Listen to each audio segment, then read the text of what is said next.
How to add your own sound on TikTok. Hi everyone, I'm here to assist you today. Without any delay, let's jump right in.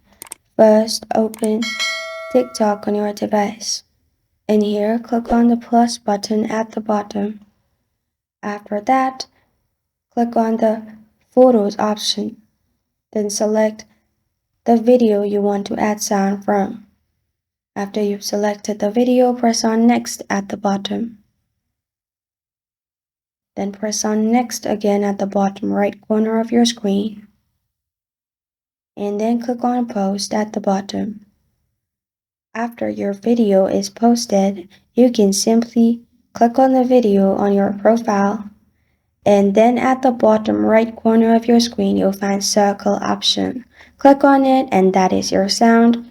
You can also make video in the same sound. And this is how to add your own sound on TikTok. Thank you for joining me today. If this video helps you out, please leave a like and subscribe for more. Got a question or want to suggest a topic? Comment below. Thank you for watching.